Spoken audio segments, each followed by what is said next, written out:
On Global James Bond Day on Sunday the 5th of October, we visited the Mockingbird Cinema in Birmingham for the 40th anniversary showing of A View to a Kill in cinemas. We were also lucky enough to meet Bond girl Carole Ashby, who was there presenting it and did a Q&A afterwards. Here is some of the footage of our time there.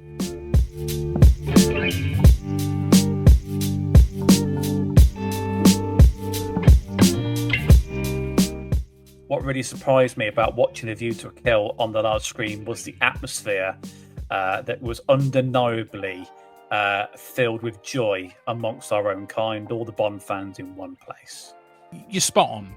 I think it was really good to see a full theatre, or as full as possible, watching that film, and everybody was enjoying themselves. The queue now. Hey, you're right. We're nearly in.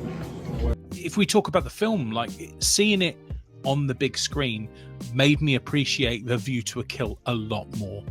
In agreement to what you just said, I found that particularly the little excitement for me was seeing Duran Duran's theme come up on the big screen. Yes, yes. That felt incredibly, because it's definitely one of my favourite Bond themes across the board. So that was a wonderful joy to experience. Very nice to meet the collector from the merchandise vault as well.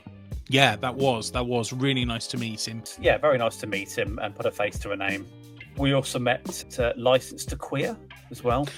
We did, yeah. I think that one of the things that was great about this trip was being exposed to the sort of wider, close-knit Bond community for the first time, and how welcoming and how friendly and approachable they all are. And Licensed to Queer were a really good example of that. And we were lucky enough to have a few minutes of time with the Bond girl Carole Ashby that you will see at some point as well.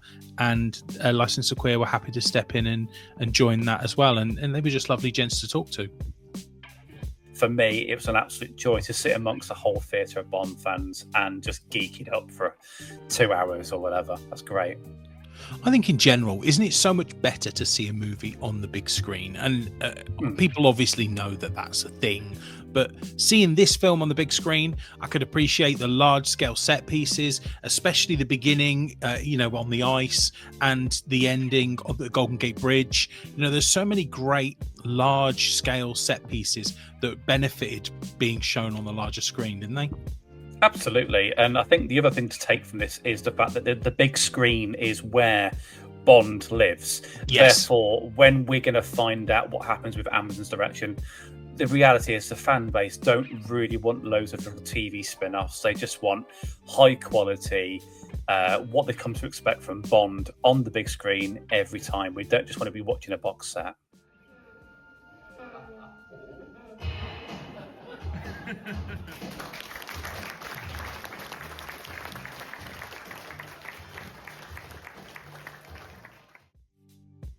I think that as we continue with our channel, we'll continue to go and see the new films as they come out at the big screen, I'm sure, and we can talk about those when they happen, but that's where they should be seen. I think it's after 5 years since No Time to Die. A cinema visit was very much in order for a Bond film. And it was amazing to find that not only was A View to a Kill playing the same day, but so was GoldenEye for the 30th anniversary. And of all the times, it was James Bond Global Day. It was just so fitting, and something that I don't think me and you even planned it to be James Bond Day. It just happened to fall on that day, and it was wonderful. Yeah, we booked this just after the podcast started, and we were like, this could just be a bit of a fun day for us. We might not even still be doing the podcast in October. Who knows? But, it worked out perfectly. And as we said, I want to say that it was lovely to meet Carole Ashby as well. And she was incredibly generous with her time. She was really welcoming and friendly. And it was just so lovely to sit down and talk for a few minutes with her. Well, the weird thing is I've not seen that film since it came out. All the time with Cheryl Speedy. And so it was emotional, and it was lovely to take me back there, the memories. And I thought how lucky was I, and how wonderful Roger was. Because he was funny, he was a funny man. And I think I mentioned it, that Michael Caine said, had he not been so good looking, he'd have been a comedian. So to get funny and good looking, fabulous combination. He's so good in that movie as well. He's such a good actor. And we'll also release that interview in full as well on our channel. Yeah, I think you're absolutely correct. She was extremely charitable, very funny, when the reality was she didn't have to give us much more than just a signed autograph and walk away. The fact we got a chance to sit down with her was phenomenal. It really was. It made the day for us. And she might not realise it, but it kind of made our podcast as well, because we're very new to this and we're still learning the ropes and finding our way, and having that opportunity to speak to somebody in the business meant more to us than I think they realise. I think also one thing to take from it was with A View to a Kill, Roger Moore was always the funny comical Bond. We know he was. He's more light-hearted, more jokiness. But one thing that really came to light was sitting in an arena with Bond fans was actually how funny he was. Really funny. Really, really close, because there was moments where there's a movement of the eye or a certain look, and you don't know on your own, am I just seeing that? But when everyone else validates it and laughs in sync, you're like, okay, this is a proper funny film. Some of the funniest moments in any Bond movie, and some of the darkest moments in any Bond movie to this point, at least, were in this film. From my perspective, the last Bond films of the actors tend to be the somewhat weaker entry. Yeah. If you look across the board I mean, it's not fair to compare Mr. Lazenby, of course, but the other main actors, of course. Connery and Brosnan definitely come to mind with weak final entries.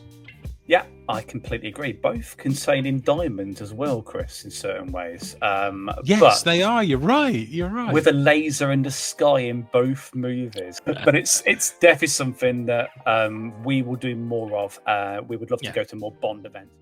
So I got to London and I went to the offices on 2 South Audley Street. And I walked into this amazing panelled office, and there's Cubby, Jerry Giroux, Barbara Broccoli, Michael Wilson, the whole entourage in this lovely panelled office. And I thought, well, you better deliver, girl, because you want this job, you know. So anyway, it all went quite well. At the very end, I don't know why I said it. I think I was desperate. And I just said, so I guess I'll see you on the set then, will I? And then I exited, and that was it. And then I got back to, I was living in Manchester at the time.